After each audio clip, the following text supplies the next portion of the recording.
Yeah, Talking? jawohl. Jawohl. Ja, jawohl. Check, check. The mic, is it on? Do a walk. Go!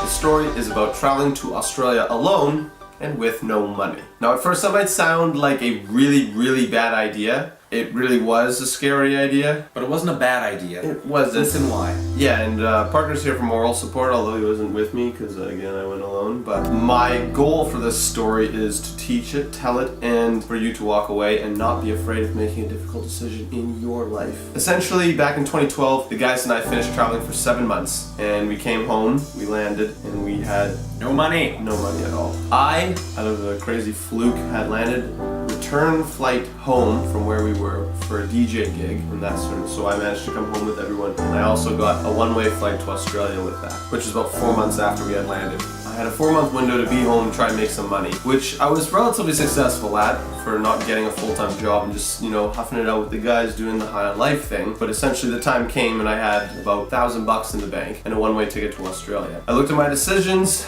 weighed the ups and downs. It was like, okay, what's the worst that can happen? I could, you know, beg Parker for money and, you know, might ruin some relationships or like, you know, rob someone or, you know, I don't know. I had some choices. It's always right? an option. So I ended up going to Australia. Upon landing, I stayed at a friend's place who was going to school there and slept on their futon, which was initially going to be for a few days. I ended up sleeping on the futon for a month. Why? I needed to save money on rent. In the meantime, I found a couple jobs. So I started DJing there because I've been DJing for a while, which was awesome. Found a sales job doing the most brutal work you can ever imagine. It's literally just standing in the open public, stopping people and talking to them and trying to sell them something that they do not want or they do not need. You didn't enjoy bothering people for money?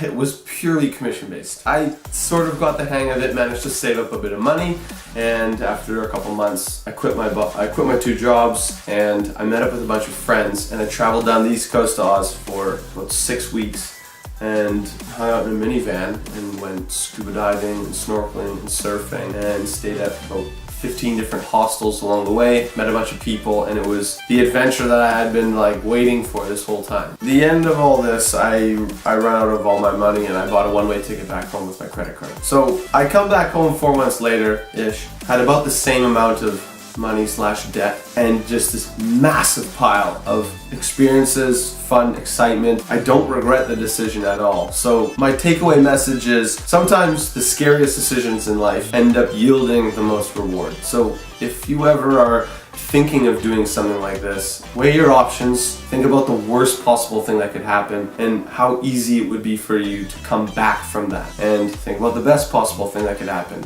and how likely is it, because chances are it might just be around the corner. The best case scenario might be yours. The end. You just gotta put in a little work, a little elbow grease, and you can make your dreams a reality.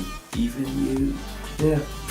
So, if you've got a crazy story or, you know, a difficult decision you've had to make in your life and you did it, leave a comment, let us know what it is. Hit that like button. If you have one that you're about to make and you don't know what you should do, message us anyways and we'll help you out. Why not? We do that. Again, hit that like button, subscribe, Leave a this comment. video, do all of those wonderful things, and we'll see you next week.